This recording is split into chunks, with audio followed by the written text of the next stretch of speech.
UPI is amazing, right? It's made paying for things so easy. But, with that convenience comes a little bit of risk. So that's what we're going to do right now. We're going to walk through how to turn that digital wallet of yours into a digital fortress. Let's get into it. Okay, first things first, let's get real about what we're dealing with. Just last year, a whopping 95 crore rupees. Just gone. Poof. Lost to UPI fraud. Now, this isn't some niche issue happening to a few unlucky people. No way. This is a huge deal, and it really shows you what's on the line every single time you hit that pay button. All right, so here's our game plan to keep you safe and sound. First, we'll get a handle on that 95 crore problem. Then, we're going to build your very own digital fortress. After that, it's all about developing smart, safe payment habits. We'll also unmask the most common scams so you can spot them.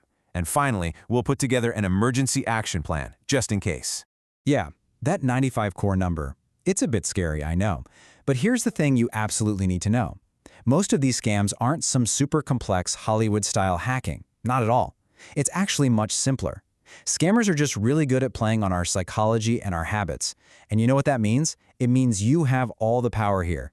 With just a little bit of awareness, you can shut them down completely. And that brings us to the #1 most important golden rule of UPI security. Seriously, if you forget everything else I say, please remember this. Your bank, your payment app, nobody legitimate will ever, and I mean ever, ask you for your UPI PIN or an OTP. The second someone asks for it, ding, ding, ding. That's the scam alarm bell ringing. End of story. Okay, so we've got that golden rule locked in. Now, let's get proactive. It's time to build our first line of defense, what I like to call the digital fortress.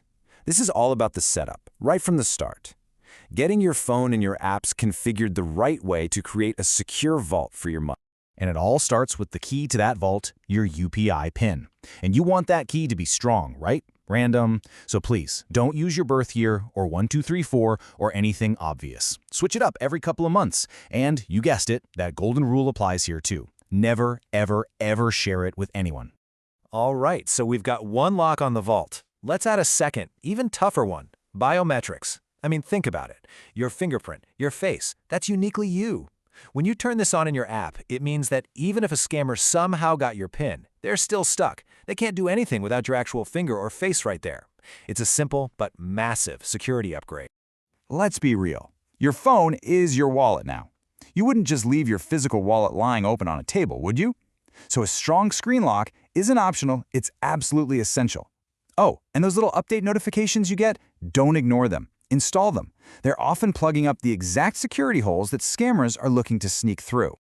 Okay, so our digital fortress is built, the walls are high, the locks are strong. But what good is a fortress without vigilant guards on the walls? That's you. That's your daily habits. This is your shield in action. The smart things you do with every single transaction to protect yourself. You know, the single best habit you can possibly build is just to slow down. Seriously, scammers love urgency. They want you to feel rushed, to panic, to click before you think. So before you punch in that PIN, just take a breath. Pause for 2 seconds. Ask yourself, is the name right? Is the UPI ID correct? Is that exactly the amount I'm supposed to be paying? That little pause, that's probably your most powerful defense of all. You have to remember, these fraudsters are masters of disguise. They'll send you a text or a WhatsApp message that looks totally legit. So the rule here is super simple. If a payment link just shows up out of the blue, don't click it. Just don't. And if you get one of those collect money requests from a name or number you don't recognize, reject. Simple as that. Okay, here's a pro tip for you. It's so simple but really effective. Think about the free Wi-Fi at a cafe or an airport. Super convenient, right? But they can also be super insecure. Bad actors can hang out on those networks and basically spy on the data going back and forth. So for the 10 seconds it takes to make a payment, just switch off the Wi-Fi and use your mobile data. It's a direct, much safer connection for your money. All right, your fortress is built, your shield is up. Now it's time to know your enemy. Let's pull back the curtain and look at the actual scams they're running so you can see them coming from a mile off.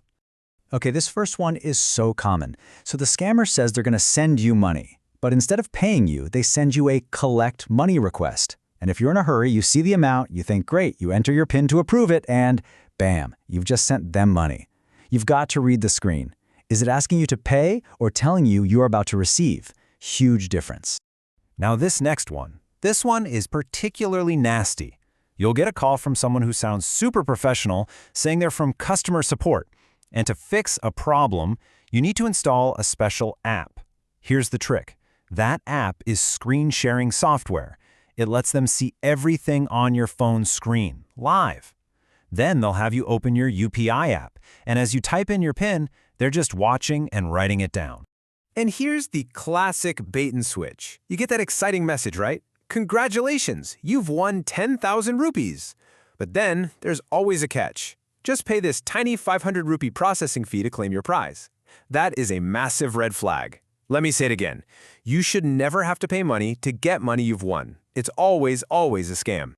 Okay, but what if? What if the worst happens? What if you get tricked? The first thing to remember is don't panic.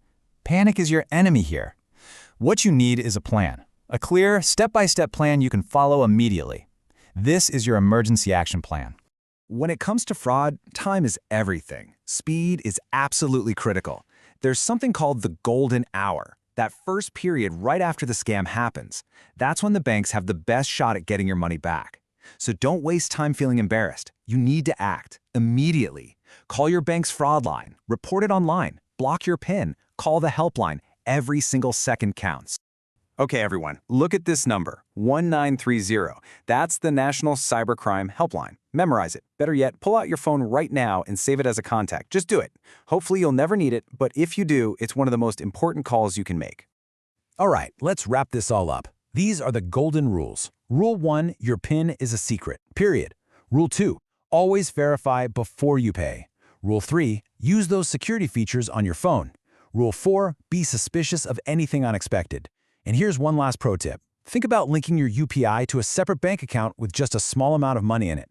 It's like a firewall for your finances. If the worst does happen, the damage is contained.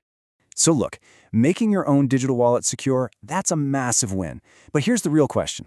What about your family, your parents, your friends? Are they protected too? Because scammers often go after people who might not be as comfortable with all this tech. So the single best thing you can do now is to share what you've just learned. Talk to them about it. Help make everyone a little bit safer. Stay vigilant out there and stay secure.